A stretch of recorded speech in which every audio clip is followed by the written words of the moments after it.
Good afternoon, everyone. Welcome back. Or for some of you, it's morning. I know that for Akua, who's joining us today, it's evening in the UK. So for wherever you are, welcome. My name is Dream Mullick, and I am the host of the Psychedelic Healing Summit. And such a beautiful morning and afternoon we've had so far. And it feels like an incredible flow to come out of conversations and practice with Minari on dreams, and to be in the Ecuadorian jungle, and now to be sitting here with Akua and Hanifa to begin to explore our roots and how we restore our roots and connect with intergenerational and ancestral healing through these medicines. So welcome, welcome. I'd love just to introduce you both to Akua and to Hanifa. Akua Ofosuhene has had such an incredible story. I'm not going to go too deep into it now because I want her to share, but she really worked with these psychedelics and sacred plant medicines to help bring her son back out of being initiated into the gang world, and has gone out into the world to be able to now support other parents with all of the tools and practices that she gathered to help bring her son home. And she's also the co-founder of African Spiritual Practices event that happens in London. And I also know she has a beautiful podcast. So welcome, Akua. Thank you. Thank you. So good to be with you again. And welcome, Hanifa. Hanifa Nayo Washington is an artist. She's a singer-songwriter, beautiful musician, a healer, a facilitator. And above all, Hanifa considers herself to be a community builder. I love that connection that she brings in with community. And she also founded a project called Fireside Project, which is a nonprofit that aims to really bring in and reduce risks and harm around the potential of psychedelic experiences. And in addition to that, she's been a busy, busy woman. She founded the One Village Healing, which is a virtual space for BIPOC community and is centered around wellness and healing. So welcome, Hanifa. Welcome, Akua. Thank you so much for joining us today. Thank you. It's beautiful to be with you both again. And I think, before we dive in deep into the conversation, we're here to talk about our roots and how we're connecting to our roots. And, you both have really powerful stories. So maybe it would be helpful to set some context for the community, just to understand a little bit about your roots and what brought you into this medicine path. Akua, would you open us? Yes, thank you so much, Dream. So I'm originally Ghanaian heritage, born in the UK, but really brought up in the Ghanaian context over here. And I was like most Ghanaians, all about education and all of that kind of thing. But when my son fell into what we call county lines drug dealing, which is a new kind of phenomenon here, where they take young people across to a different county to sell drugs for gangs of older people. It was beyond stressful. And really it was, for me, just a deep dive into what we call alternative healing modalities, like non-violent communication, learning the work, learning about peer attachment as opposed to attaching to parents, and psychedelics, that eventually, using them on myself and eventually with a good enough relationship with my son, he allowed me to administer psychedelics to him. And the whole process was 4 years, but 48 hours to get him out of it. And so since then, I still work with the medicines because we arrived where we are for a reason. There were things in the family, in the community that brought us to this point. And so we continue to work with the medicines because in this lifetime, it seems to be one of the roles I must have agreed to do, is to repair as much as is possible the reasons that brought us to this place. That's so beautiful. I remember spending some time on a piece of land, and the one message that the land gave me, it was like a working mantra that I've been with for about half a dozen years, is that our restoration is in our roots. And I've started to understand that in all different levels and layers. Like at first I was like, oh, it's in the soil, and then I started to go into my history, and so beautiful. Thank you so much for sharing that. Hanifa, it would be beautiful to hear from you.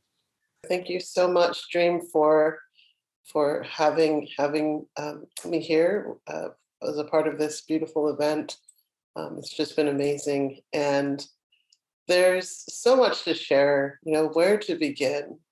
I think that in my experience, I have always understood the power of community and healing in community.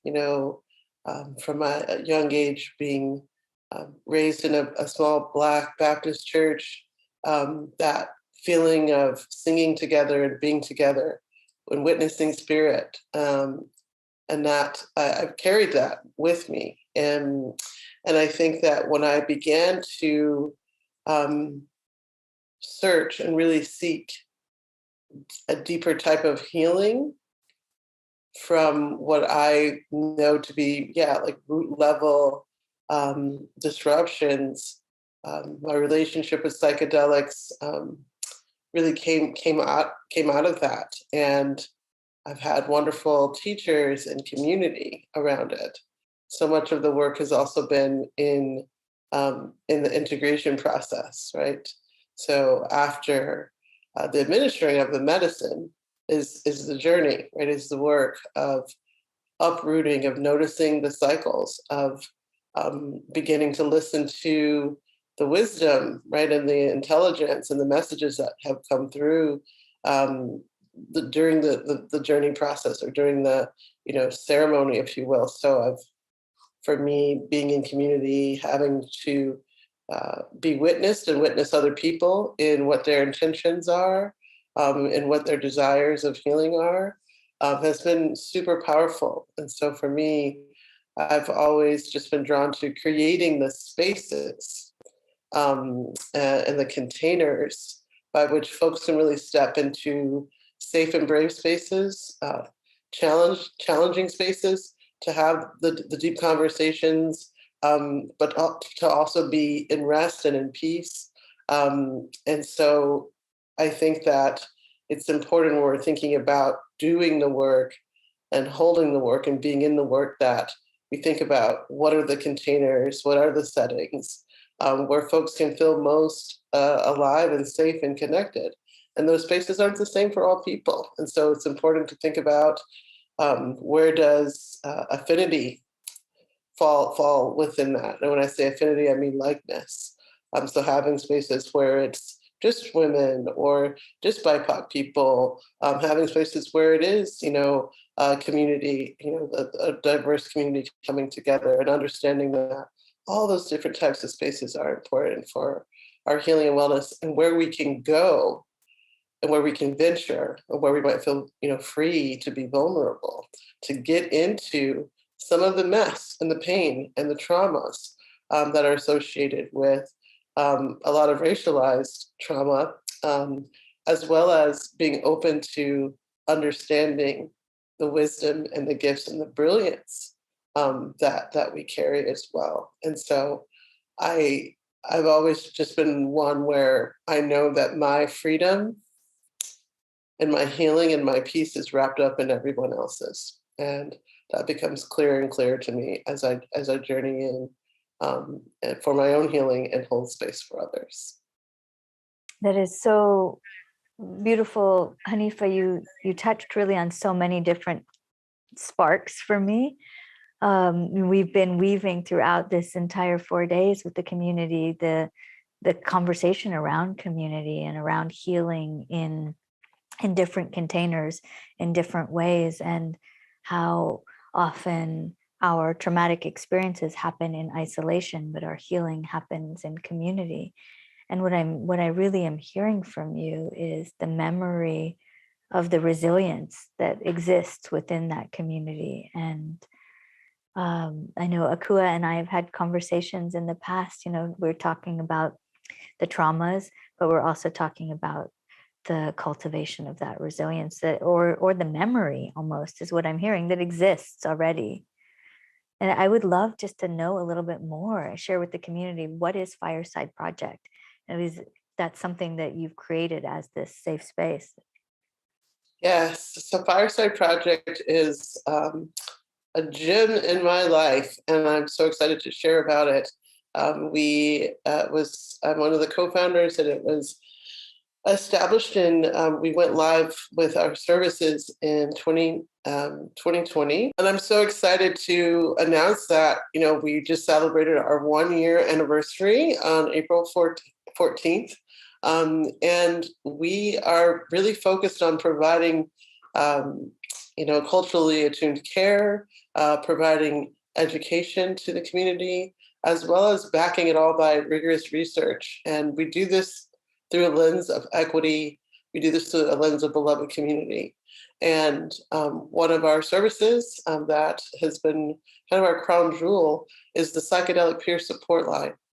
And this is a support line that is open at this point 12 hours a day, 7 days a week, so from 3 p.m. to 3 a.m. Pacific time. It's run by volunteers. And we offer emotional support to anybody who is actively in a psychedelic experience, and anybody who's ever had a psychedelic experience and is looking to process or integrate. And so what this means is that anybody who has access to a phone can call 62-FIRESIDE, and you will receive support from a volunteer, a peer who's had their own transformational experiences, and understands what it's like to receive care during a time that can be one of the most powerful times in our lives. And you will be held in non-judgment.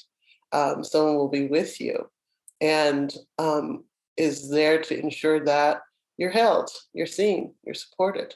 And so this type of experience we know is powerful. We believe that it prevents, potential harms and risks.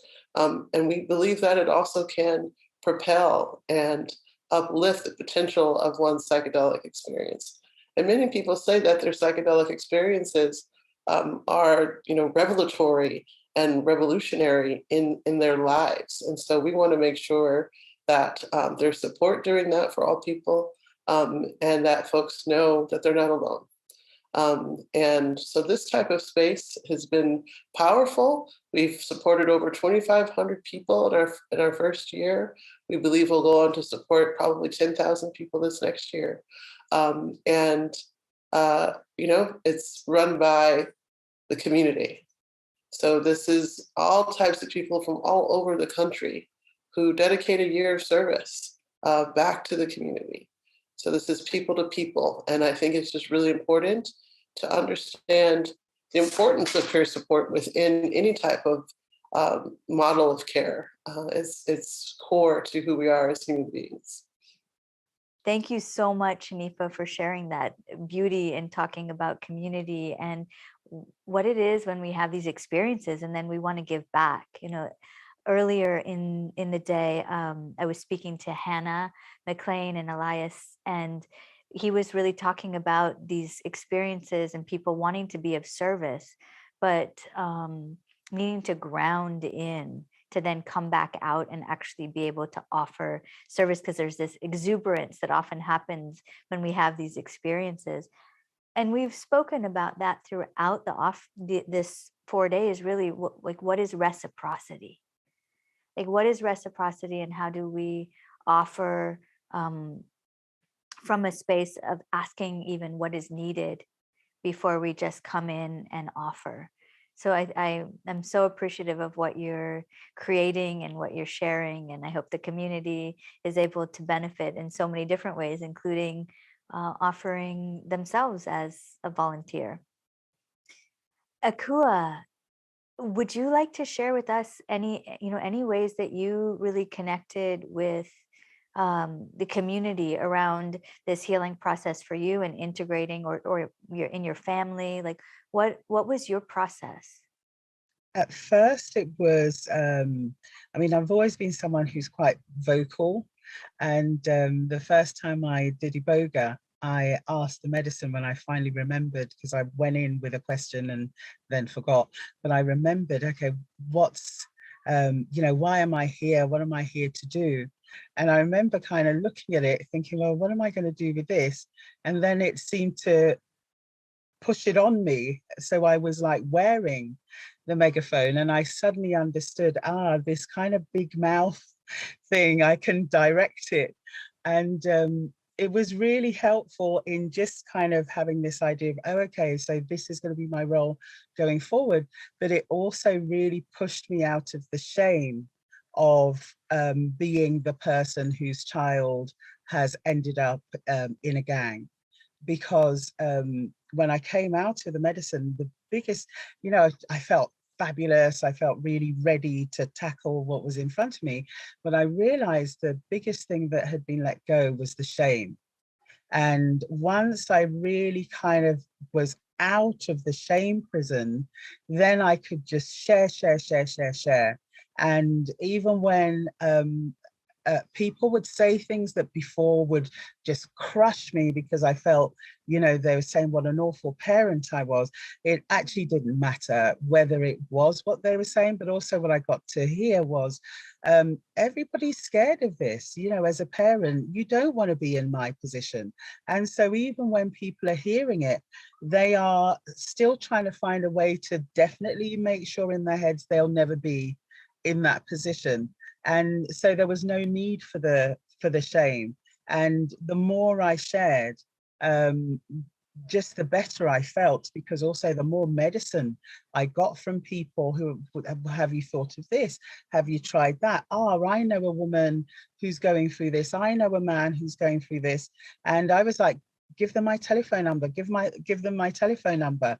But there was that thing of realizing kind of like I had to become better able to help people, to be more grounded, to finish the process of healing and bringing my son back, because I recognized that there was a space in the middle of all of that where it was almost a bit of escapism to go off and help other people before I'd finished cleaning my own house. And that was also a very interesting time of just kind of still sharing, but not overly offering, because I had to finish the work at home. And I think for me, it was really once my son made the decision himself to move back to Ghana, that's really when everything was like, right, now we're cooking with gas. Now, there is a template to help as many people as is possible.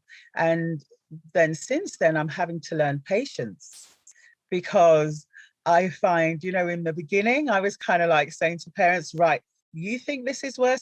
It can get worse. Actually, people don't really need to hear that when they're right at the bottom. So I'm realizing it's a funny car you're driving when you're ready to start sharing and being out in the community. It's kind of like, okay, let me slow down the car a bit.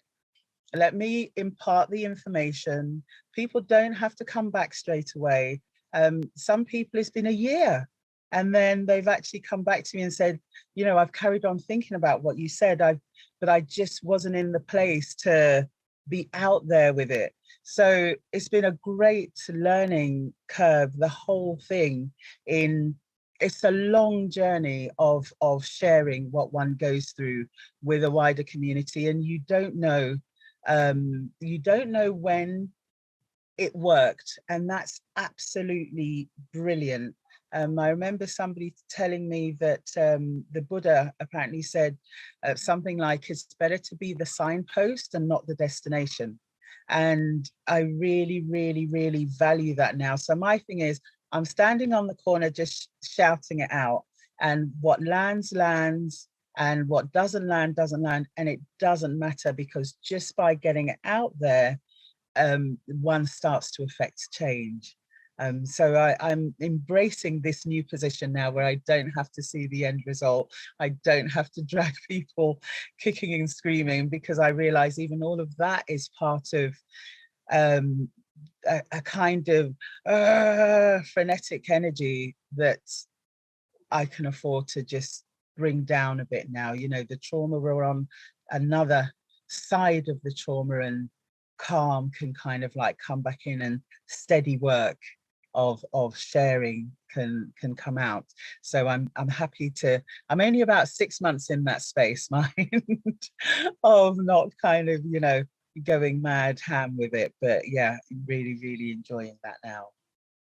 That's so beautiful. You really sparked many things for me. You know, I was remembering back to my first Iboga experience, and that medicine showed me my inner critic, that sense of shame that you talk about. It was the first time that I had experienced that voice in myself, and really what a profound gift that is to begin to clear that story of shame.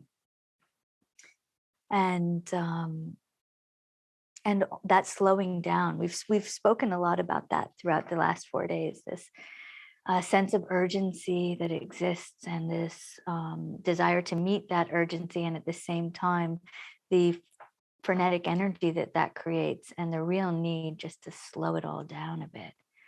And the grandmothers, when they opened us up in the first conversation, we talked about what it is to be in an initiation, and the great mystery there, to kind of turn it over to the great mystery. And we've been touching, you know, throughout this gathering on intention, right? And like having an intention, but then letting it go. So you spoke to that too. It's like you had your intention and then you just forgot it. And because the medicine has its own way of sharing, right? So beautiful. Thank you. Hanifa, was there anything that sparked for you in what Akua was sharing, or is there something that's coming through that you want to share with the community? As I was listening, it just reminded me of one of the sort of teachers that came to me during an ayahuasca experience. And it was a really powerful vision of this big, round, like statuesque goddess, grandmother. And I felt like she was the continent, like she was Africa, she was Earth, she was everything. And she just was beautiful and just glistening and supple. And she had this booming voice. And she had this little baby that was like a little mini version of her. And we were in this very large, like, temple, and she took me to a pool of water, and she said, "We're going to go in." And so in the pool of water, I could see myself. And then she began to show me all of these moments of trauma, of pain, of where the shame bodies came from, the hooks of society. She literally, one at a time, showed me, and we were regressing back toward baby, me being a baby. And so she would show me, there would be a body scan, and she'd be like, "Okay, where is it in your body? Like, where is this?" And then we would move it, send it back into the water, and then another vision would come up, another memory. And we did this clearing. And after each one, she said this thing. And it was, "And who were you before that?" And that was just this mantra she just kept repeating. It was the only word she actually said was, "And who were you before that?" Until I was literally until I was literally just back into energy, right? and I came from that, out of that vision, just weeping, and feeling her presence so deeply. And that question and mantra and that medicine of who were you before that, has just been so powerful for me, and a reminder of like why this work is so important, and how psychedelics can be such a tool in cutting deep and fast and thoroughly, chords that are not life-giving. And I think when I was listening to, just now, I just, that really just popped up for me, of just sort of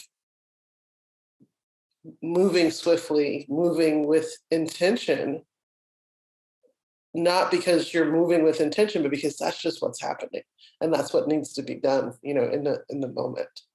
So yeah, I just wanted to share that, and it feels like an appropriate place to be able to share. It's a perfect place to be able to share that. Who were we before that, right? Who were we before the accumulation of all of the experiences of this lifetime and all that came in to our ancestors and all that has happened and is happening in our land.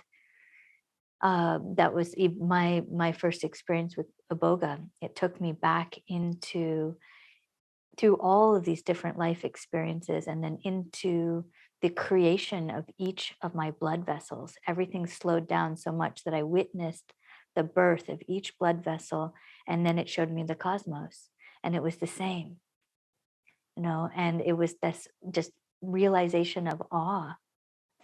And I feel that that's really the crux of what we've been exploring, is this memory, our original memory of who we were, which is this innate infinite potential and beauty, and comes to be of service.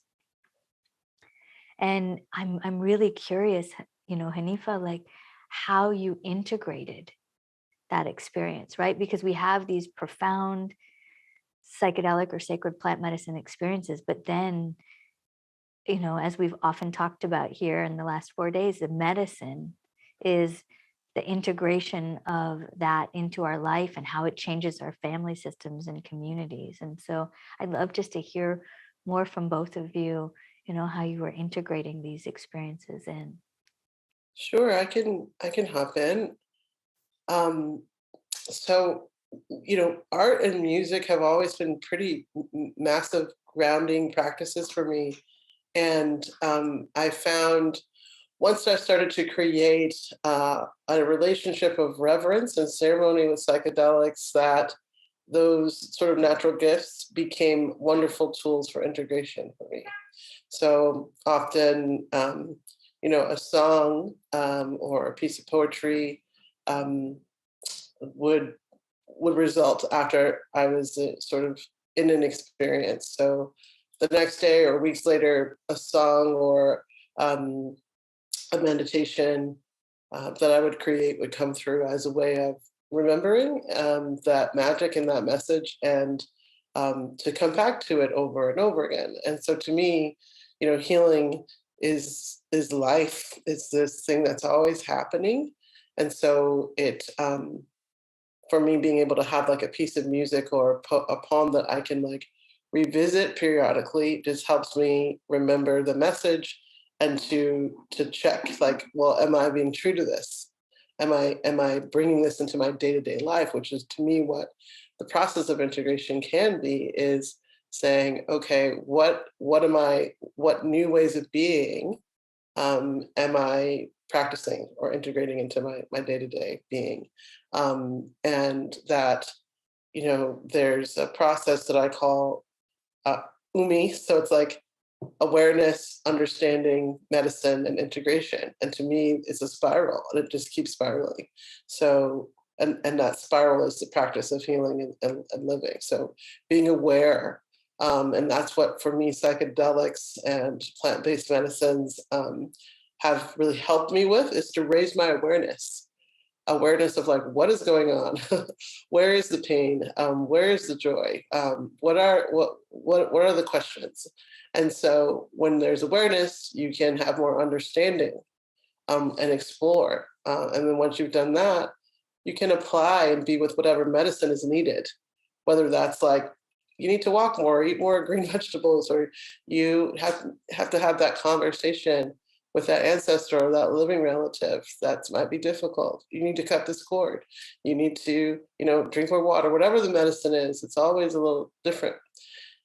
And then you integrate that. And then that brings you into more awareness and more understanding and more medicine. So, but for me, music and singing really helped me with that. And so out of many of my medicine journeys, a piece of art has been created afterwards. One of those pieces was something I recorded in 2017, Mantras for the Revolution. And so these 7 songs came to me after an experience, a ceremony, like over the course of about 6 or 7 months. And I wrote them all down and began to practice and sing them. And then I got the message that these aren't just for you. You need to record these and get these out into the world. And I was hard-headed and didn't do it for a while, but then I finally did. And yes, like you never know when that medicine is going to touch other people or how. But I know it is. And for me, every time I go through and sing the songs, it's a deep clearing and it's a deep remembering, and supports me to be deeper into my gifts, which is what I feel like I'm here in this time and space to be in, to be in the joy of those gifts and to be openly sharing them as well. To be in the joy of the gift and openly sharing, right? To tap into our innate vital life force is what I'm hearing from you so beautifully expressed. And I heard you both touch in, and I use the same language. Like I use medicine as like part of my vernacular. Like everything is medicine for me.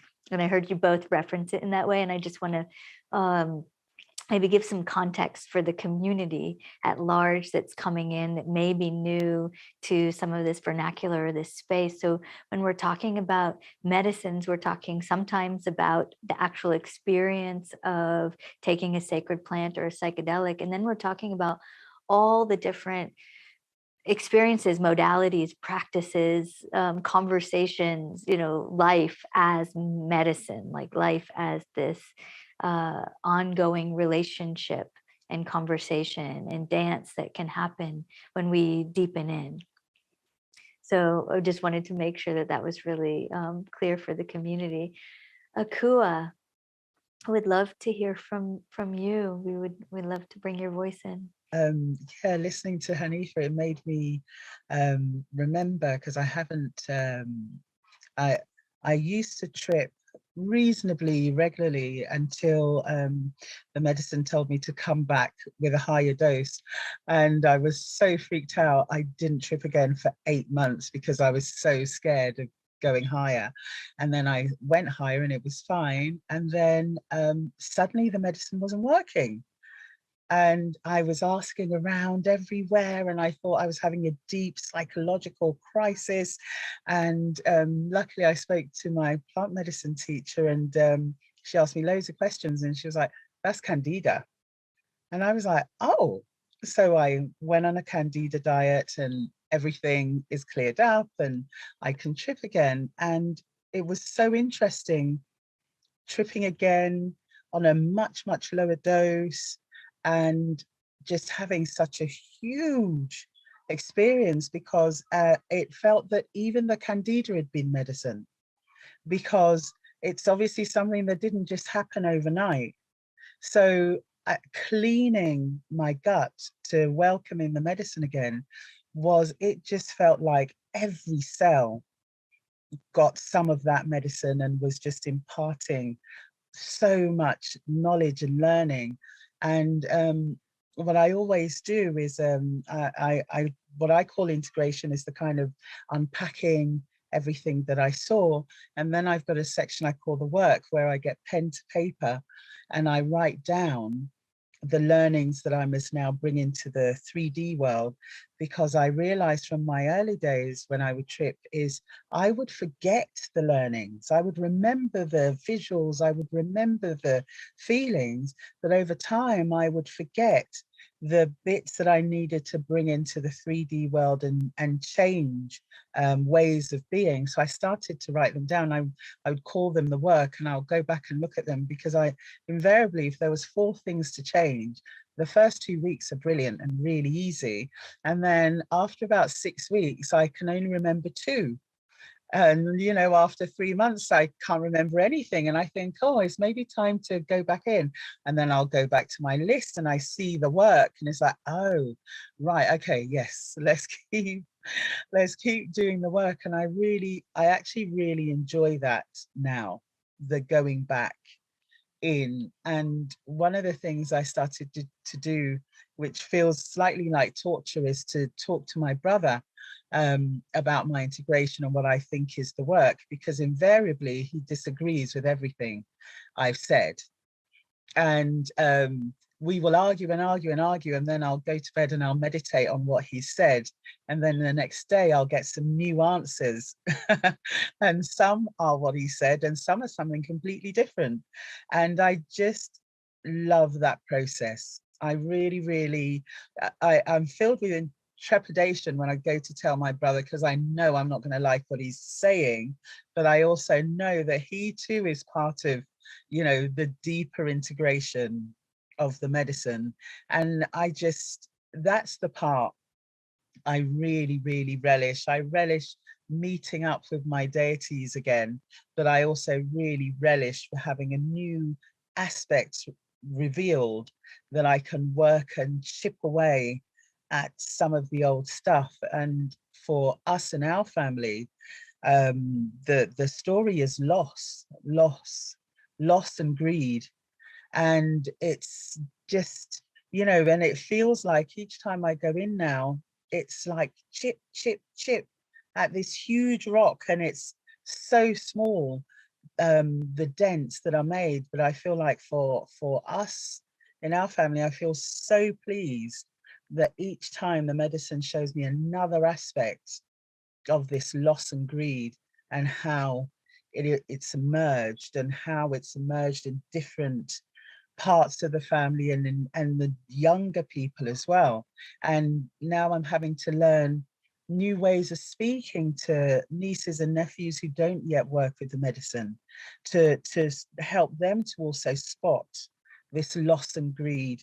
It's almost like a gene, but I know it's something that can be exorcised, and I can see how far back that story goes. But it feels like for us, this is the lifetime where we, you know, there'll be one more tap where a massive wedge will come down.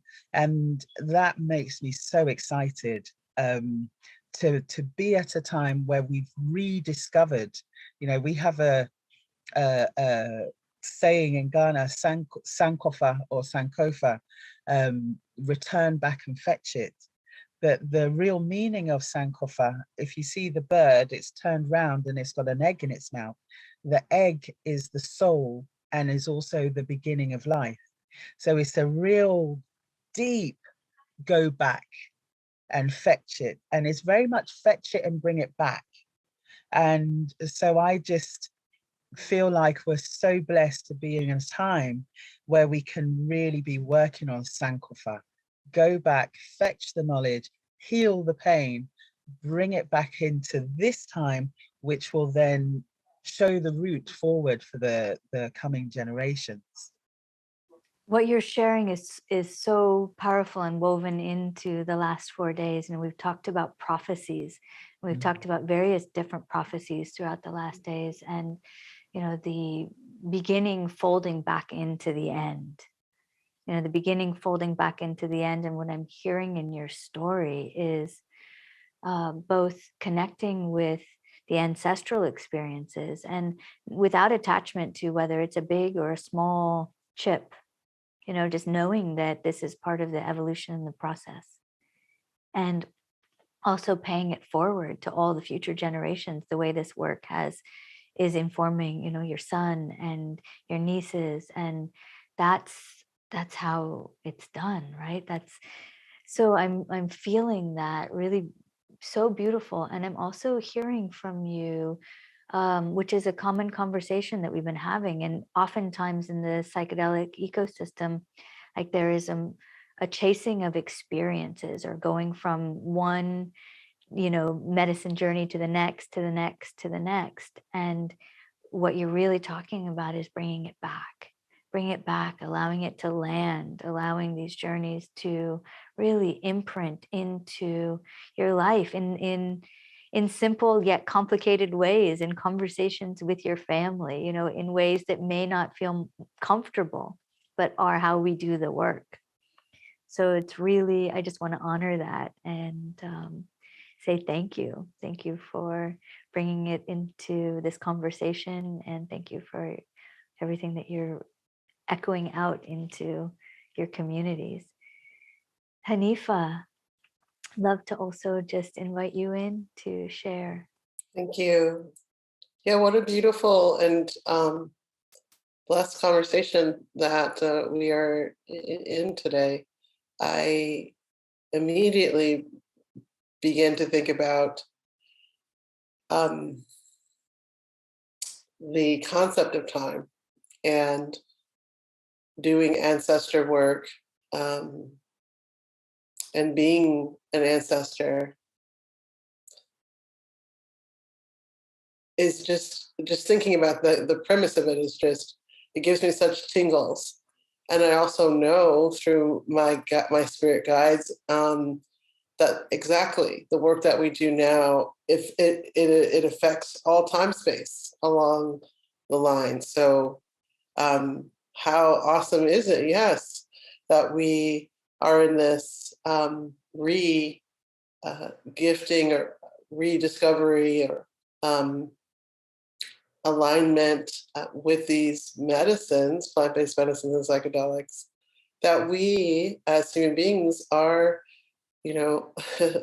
magically wired to receive. Like we literally have the transmitters and the circuitry to be able to commune and connect and interface with these substances and medicines.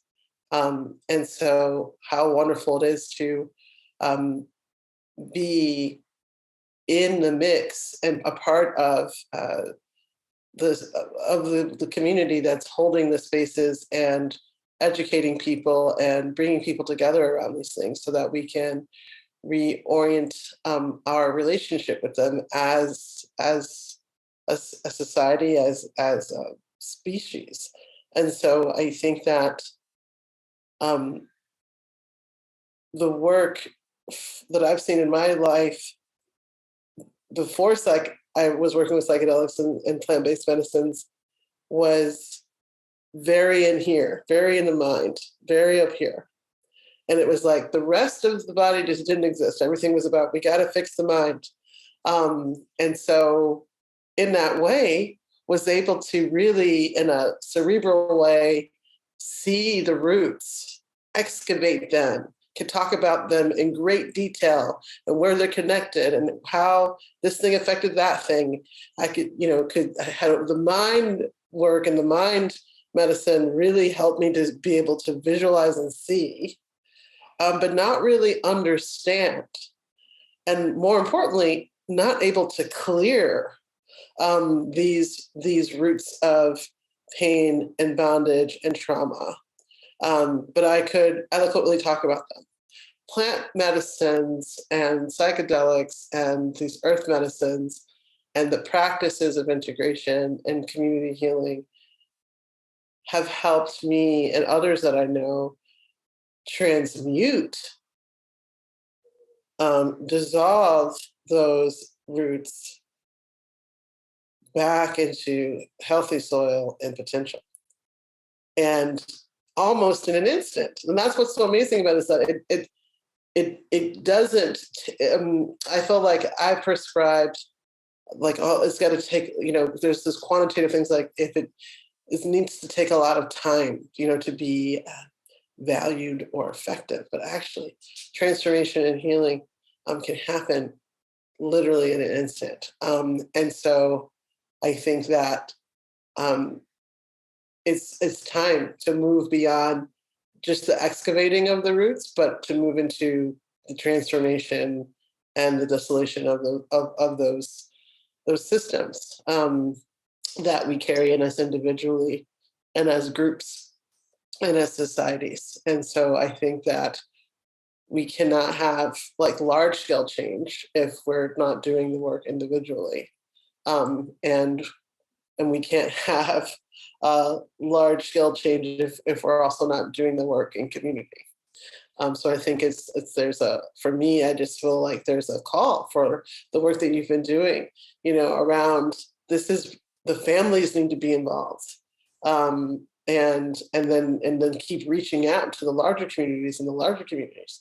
Show the way, show the process, show the pathway, bring other people into it so that it's not also esoteric and or mystified, but actually these are tools, this is knowledge that we all need in this time to keep evolving and to stay alive, honestly, in real and true ways. And so, just really inspired by this conversation, by your work, by what folks are stepping into and dedicating their lives to, here at Shift as well. Thank you so much, Hanifa. Thank you for those beautiful closing words. It's the idea that change, transformation, shifts can happen in that snap. It's we've been talking a lot. We operate in 3D consciousness on the linear timeline, but when we're looking at going back and chipping and going forward and chipping and all side to side, there is no linear timeline to that. So it's like it happens in a split second, and it's been happening for eons at the same time, right? And it all begins to coalesce into this perfect moment. And I'm so grateful. I knew we were going to have a rich and beautiful conversation today when Spirit said, these are the two women that need to come together and sit in this conversation. So grateful to have you both. Thank you for the gift of your wisdom and the gift of your time. And I'd love just to offer Akua any closing words. Yeah, it's been wonderful, wonderful, wonderful to just share this space with you both. I think for people who maybe are just tentatively looking at psychedelic medicines, something that you said, Dream, that I want to add to is they're not just to change the mind. My 78-year-old mother, she microdoses about once every 2 months, and this has totally brought back her mental faculties, because she was showing very, very, very early signs of maybe dementia, where she was doing that looping. That's where she could say the same story round and round about 5 times. And then she was also starting to imagine that a conversation had happened that everybody knew hadn't happened. And so it's been a year where she has this very tiny microdose about once every 2 months. Gone. Those symptoms are gone. I have another relative who has had pneumonia 3 times. So at the start of COVID, we were very worried about her. And actually with her, the medicine told me, I was walking up the stairs and I was holding some medicine, and suddenly I just got it clear as day. She should microdose at night, and her lungs are clear, and she supports that with some other herbs, and her lungs are clear. So these medicines, with how they act on inflammation, just to me, and nearly all illnesses are grounded in inflammation and mucus. So the scope for psychedelics are huge, huge and life-changing. And so there's something in it for everybody. And I just encourage everyone to explore and to learn and to read and to watch, because if it's not for you personally, there'll be somebody in your life, and then it does affect you personally when you can help them come back to health. Thank you so much, Akua. Thank you so much, Hanifa. So many blessings to both of you. So much appreciation for you. Thank you to the community. We're going to take a break and then we'll be coming back to integrate with nature and Roz Watts and a meditation practice. So many blessings until we meet again.